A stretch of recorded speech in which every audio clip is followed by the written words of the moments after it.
Hi students, welcome to the smart commerce channel class. ആദ്യം തന്നെ ഒരു അഭ്യർത്ഥന, ക്ലാസ്സുകൾ നിങ്ങൾക്ക് മനസ്സിലാവുകയാണെങ്കിൽ നിങ്ങൾ ലൈക്ക് ചെയ്യണം.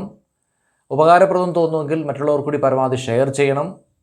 നിങ്ങളുടെ സംശയങ്ങളും അഭിപ്രായങ്ങളും കമൻറ്റ് ചെയ്യാം. ഈ ചാനൽ ഇതുവരെ സബ്സ്ക്രൈബ് ചെയ്തിട്ടില്ലാത്തവർ ഇപ്പോൾ തന്നെ സബ്സ്ക്രൈബ് ചെയ്യുക. അപ്ലോഡ് ചെയ്യപ്പെടുന്ന വീഡിയോകളെ സംബന്ധിച്ച നോട്ടിഫിക്കേഷൻസ് അപ്പോൾ ലഭിക്കുന്നതിന് വേണ്ടി ബെല്ലൈക്കൺ കൂടെ ക്ലിക്ക് ചെയ്യുക. ഇനി നമുക്ക് ക്ലാസ്സിലേക്ക് കടക്കാം.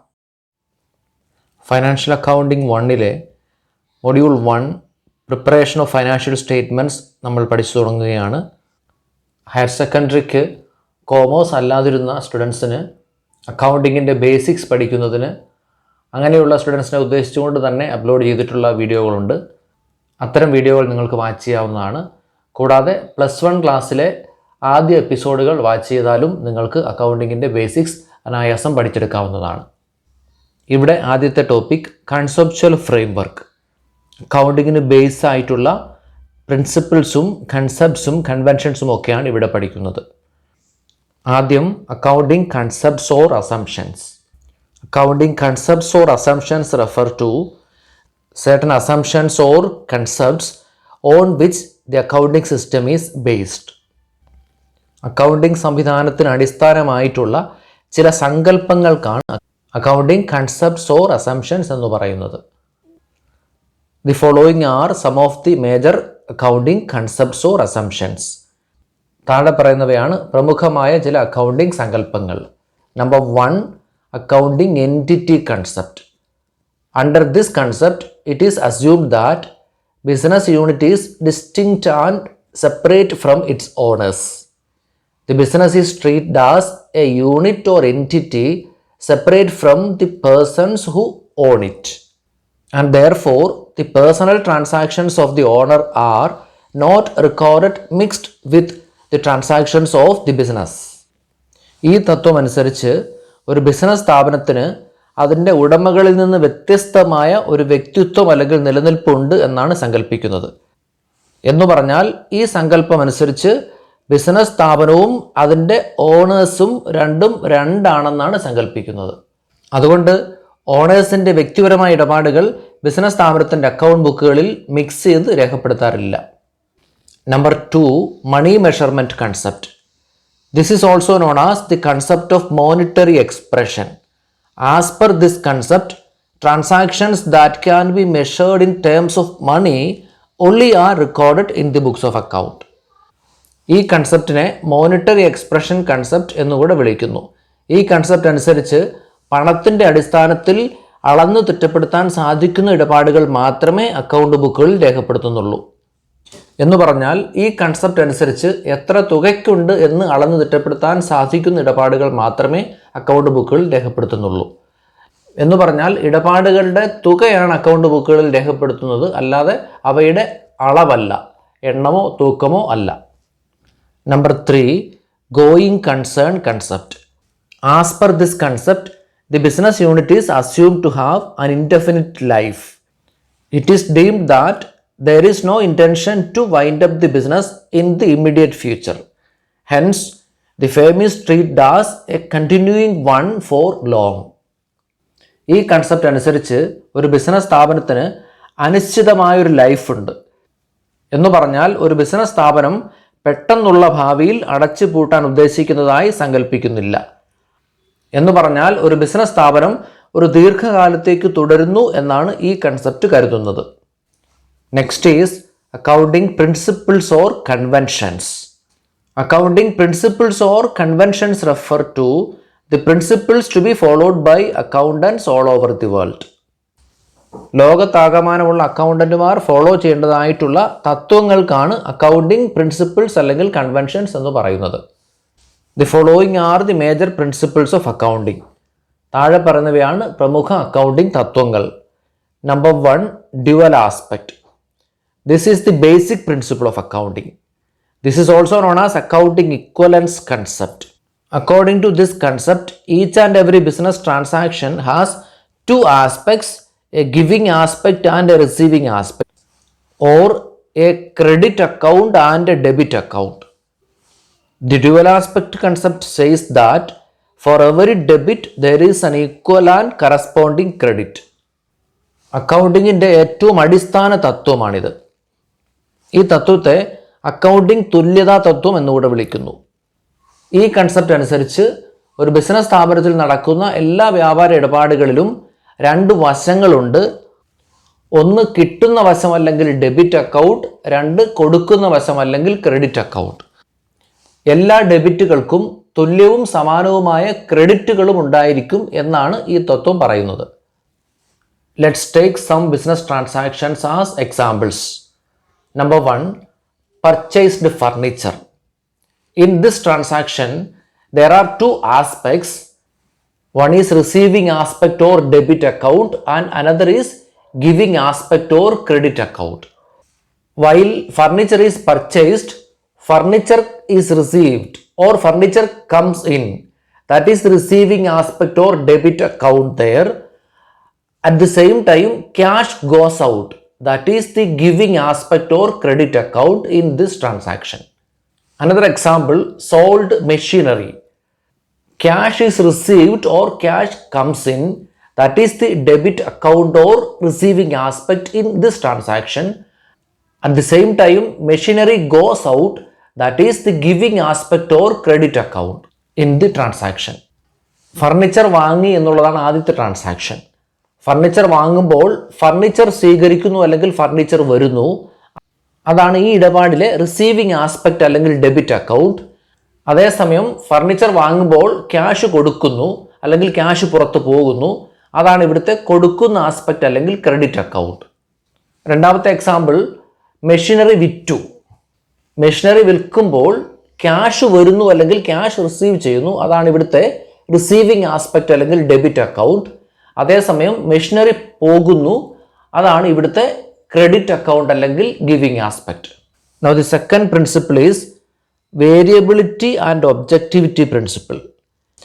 This principle states that the accounting data provided in the books of accounts should be verifiable and dependable. The figures exhibit in the financial statements should have supportive evidences such as bills, vouchers, etc. Account ബുക്കുകളിൽ രേഖപ്പെടുത്തപ്പെടുന്ന എല്ലാ ഇടപാടുകളും verify ചെയ്യാനാവുന്നതായിരിക്കണം എന്നാണ് ഈ തത്വം പറയുന്നത്. എന്ന് പറഞ്ഞാൽ account ബുക്കുകളിൽ കാണിക്കുന്ന എല്ലാ തുകകളും തെളിയിക്കുന്നതിനുള്ള സപ്പോർട്ടീവായ ഡോക്യുമെന്റുകൾ ഉണ്ടായിരിക്കണം. Number 3, historical cost. This principle states that all transactions should be recorded at their historical cost. Historical cost refers to the cost at which an asset is acquired or an expense is incurred. ഈ തത്വം അനുസരിച്ച് എല്ലാ ഇടപാടുകളും അവയുടെ historical കോസ്റ്റിൽ വേണം രേഖപ്പെടുത്താൻ. Historical cost എന്ന് പറഞ്ഞാൽ ഒരു അസറ്റ് വാങ്ങിയ സമയത്തെ അതിൻ്റെ വില അല്ലെങ്കിൽ ഒരു ചിലവ് ആയ സമയത്തെ അതിൻ്റെ തുക. Number 4, revenue recognition principle. Revenue is the amount which A business earns through sale of goods or services. According to this principle, an amount is recognized as revenue at the time when the ownership of goods passes from the seller to the buyer. സാധനങ്ങൾ വിൽക്കുന്നതിലൂടെ അല്ലെങ്കിൽ സേവനങ്ങൾ നൽകുന്നതിലൂടെ ഒരു business സ്ഥാപനം നേടുന്ന തുകയ്ക്കാണ് revenue എന്ന് പറയുന്നത്. Revenue recognition principle അനുസരിച്ച് സാധനങ്ങളുടെ ഉടമസ്ഥത സെല്ലറിൽ നിന്ന് ബയറിലേക്ക് കൈമാറുമ്പോൾ തന്നെ അതിൽ നിന്നുള്ള വരുമാനം നേടിക്കഴിഞ്ഞതായിട്ട് അംഗീകരിക്കുന്നു. അല്ലാതെ പണം കിട്ടണമെന്നില്ല. സാധനങ്ങൾ കൈമാറുന്ന സമയത്ത് തന്നെ അതിൽ നിന്നുള്ള വരവ് നേടിക്കഴിഞ്ഞതായി അംഗീകരിക്കുന്നു. Number 5, matching principle. As per the matching concept, only those expenses pertaining to the current accounting period must be matched against the revenue relating to the same period. It means that the incomes and expenses taken should be of the same period. ഈ തത്വം അനുസരിച്ച് നടപ്പ് വർഷത്തെ ചിലവുകൾ മാത്രമേ അതേ വർഷത്തെ ചിലവുകളുമായി പൊരുത്തപ്പെടുത്താൻ പാടുള്ളൂ. എന്ന് പറഞ്ഞാൽ ലാഭം അല്ലെങ്കിൽ നഷ്ടം കണ്ടുപിടിക്കുന്നതിന് വേണ്ടി ഒരേ വർഷത്തെ ചിലവുകളും വരവുകളും വേണം എടുക്കാൻ. Last, number 6, convention of disclosure. This convention says that all accounting statements must be prepared honestly and must contain all relevant material information. It implies that the published financial statements must fully disclose the true and fair view of the state of affairs of the concern for a particular period or on a particular date. ഈ തത്വം അനുസരിച്ച് എല്ലാ accounting സ്റ്റേറ്റ്മെൻറ്റുകളും സത്യസന്ധമായും പ്രസക്തമായ വസ്തുനിഷ്ഠമായ എല്ലാ വിവരങ്ങളും വെളിപ്പെടുത്തിക്കൊണ്ടും വേണം തയ്യാറാക്കാൻ. പ്രസിദ്ധീകരിക്കപ്പെടുന്ന ഫൈനാൻഷ്യൽ സ്റ്റേറ്റ്മെൻറ്റുകൾ സ്ഥാപനത്തിൻ്റെ ഒരു നിശ്ചിത പീരീഡിലെ അല്ലെങ്കിൽ ഒരു നിശ്ചിത ഡേറ്റിലെ ശരിയും സത്യസന്ധവുമായ പ്രവർത്തനങ്ങൾ പൂർണ്ണമായും വെളിപ്പെടുത്തുന്നവ ആയിരിക്കണം. The next topic is capital and revenue expenditure. First there capital expenditure. Any amount spent on acquisition of an asset or for increasing the value of an asset or for increasing the earning capacity of a business is called capital expenditure. Cost of land, building, machinery, furniture, etc. are capital expenditures. It is an expenditure incurred for a long term benefit. ഒരു asset വാങ്ങുന്നതിന് വേണ്ടി അല്ലെങ്കിൽ ഒരു അസറ്റിൻ്റെ മൂല്യം വർദ്ധിപ്പിക്കുന്നതിന് വേണ്ടി അല്ലെങ്കിൽ ഒരു ബിസിനസ്സിൻ്റെ വരുമാനം ഉണ്ടാക്കുന്നതിനുള്ള കഴിവ് വർദ്ധിപ്പിക്കുന്നതിന് വേണ്ടി മുടക്കുന്ന തുകയ്ക്കാണ് ക്യാപിറ്റൽ എക്സ്പെൻഡിച്ചർ എന്ന് പറയുന്നത്. ഉദാഹരണത്തിന് സ്ഥലം വാങ്ങുന്നതിന് വേണ്ടി മുടക്കുന്ന തുക, കെട്ടിടം പണിയുന്നതിന് വേണ്ടി മുടക്കുന്ന തുക, മെഷീനറി വാങ്ങുന്നതിന് വേണ്ടി, ഫർണിച്ചർ വാങ്ങുന്നതിന് വേണ്ടിയൊക്കെ മുടക്കുന്ന തുകകൾ. ഒരു ദീർഘകാലത്തേക്ക് നേട്ടം ഉണ്ടാകുന്നതിന് വേണ്ടി മുടക്കുന്ന തുകകളാണ് ക്യാപിറ്റൽ എക്സ്പെൻഡിച്ചർ. സ്ഥലവും കെട്ടിടവും മെഷീനറിയും ഫർണിച്ചറും ഒക്കെ ദീർഘകാലത്തേക്ക് ഉപയോഗിക്കാം. Next is revenue expenditure. It is the expenditure incurred during one accounting period for which the benefit is obtained in the same period. It is an expenditure the benefit of which lasts only for one accounting period. Examples of revenue expenditure are rent paid, salaries, advertising, etc. ഒരു ചിലവിൽ നിന്നുള്ള നേട്ടം ഒരു accounting പീരീഡിൽ മാത്രമേ നീണ്ടു നിൽക്കുകയുള്ളൂവെങ്കിൽ അത്തരം ഒരു ചിലവിനാണ് റവന്യൂ എക്സ്പെൻഡിച്ചർ എന്ന് പറയുന്നത്. ഉദാഹരണത്തിന് വാടക കൊടുക്കുക, സാലറീസ് കൊടുക്കുക, അഡ്വർടൈസിങ് ചിലവുകൾ. വാടക കൊടുക്കുന്നതിൽ നിന്നുള്ള നേട്ടം എന്താണ്? ആ അസറ്റ് ഉപയോഗിക്കാൻ സാധിക്കുക എന്നുള്ളതാണ്. അത് വാടക കൊടുക്കുന്നത് എത്ര നാളത്തേക്കാണോ അത്രയും നാളത്തേക്ക് മാത്രമേ ലഭിക്കുന്നുള്ളൂ.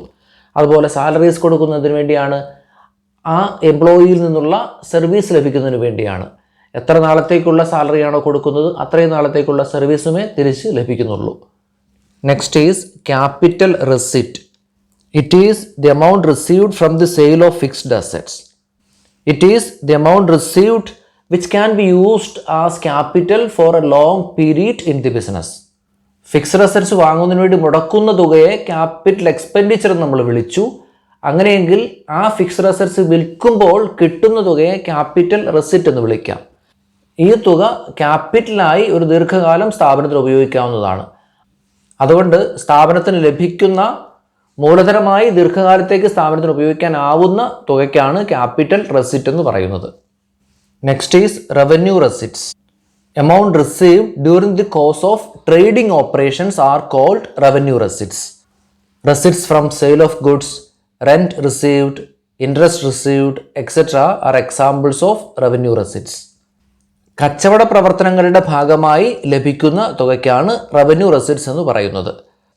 സാധനങ്ങൾ വിറ്റ് കിട്ടുന്ന തുക, വാടക കിട്ടുന്നത്, ഇൻട്രസ്റ്റ് കിട്ടുന്നത്, ഇതൊക്കെ ഉദാഹരണങ്ങളാണ്.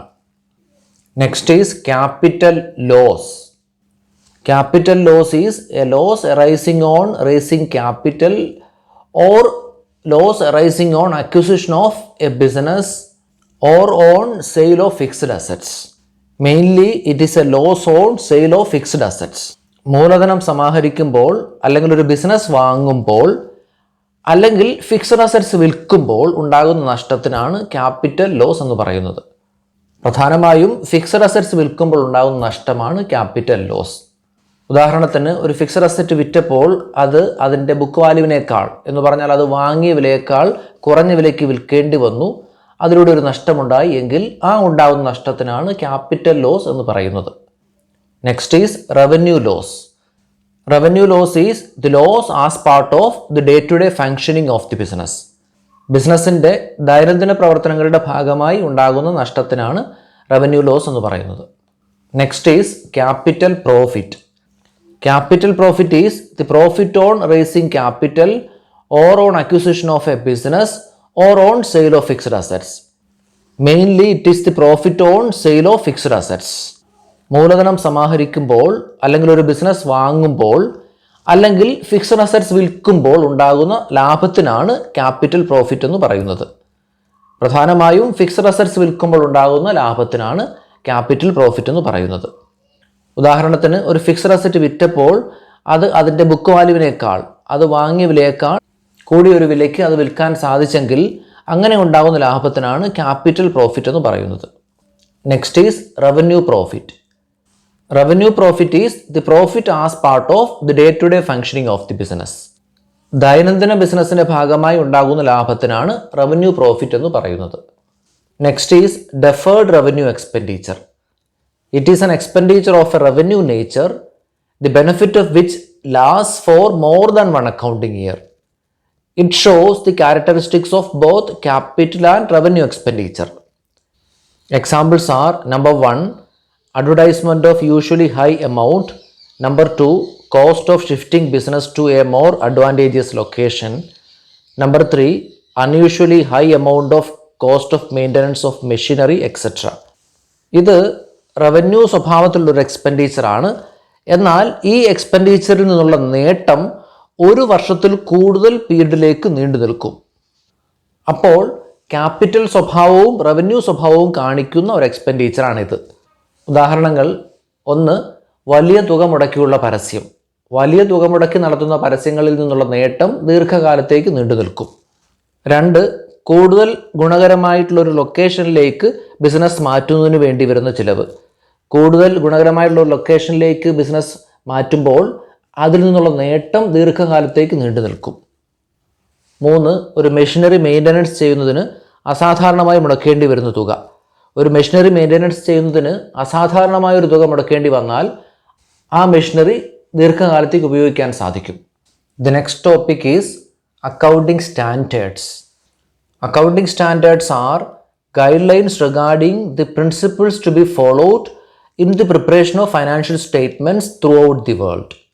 Accounting standards are the policy documents issued by the recognised expert accounting bodies relating to the principles and methods to be followed in the preparation of financial statements throughout the world. Financial സ്റ്റേറ്റ്മെൻറ്റുകൾ തയ്യാറാക്കുന്നതിന് വേണ്ടി ലോകത്താകമാനം follow ചെയ്യേണ്ടതായിട്ടുള്ള പ്രിൻസിപ്പിൾസിനെ സംബന്ധിച്ച മാർഗനിർദ്ദേശങ്ങൾക്കാണ് accounting standards എന്ന് പറയുന്നത്. Financial സ്റ്റേറ്റ്മെൻറ്റുകൾ തയ്യാറാക്കുന്നതിന് വേണ്ടി ലോകത്താകമാനം സ്വീകരിക്കേണ്ടതായ പ്രിൻസിപ്പിൾസിനെയും മെത്തേഡ്സിനെയും സംബന്ധിച്ച് അംഗീകൃതമായ എക്സ്പേർട്ടായ അക്കൗണ്ടിംഗ് സമിതികൾ പുറപ്പെടുവിക്കുന്ന പോളിസി ഡോക്യുമെൻറ്റുകൾക്കാണ് അക്കൗണ്ടിംഗ് സ്റ്റാൻഡേർഡ്സ് എന്ന് പറയുന്നത്. Next is objectives of accounting standards. Number 1, elimination of variations in accounting treatment. Accounting standards eliminate any confusions or variations in accounting treatment. വ്യാപാര ഇടപാടുകൾ ലോകത്തിൻ്റെ വിവിധ ഭാഗങ്ങളിൽ വ്യത്യസ്തമായ രീതികളിൽ അക്കൗണ്ടിംഗ് ബുക്കുകളിൽ എടുക്കുന്നത് ഒഴിവാക്കുക എന്നുള്ളതാണ് അക്കൗണ്ടിംഗ് സ്റ്റാൻഡേർഡ്സിൻ്റെ ഒരു ലക്ഷ്യം. Number 2, helps in disclosure of information.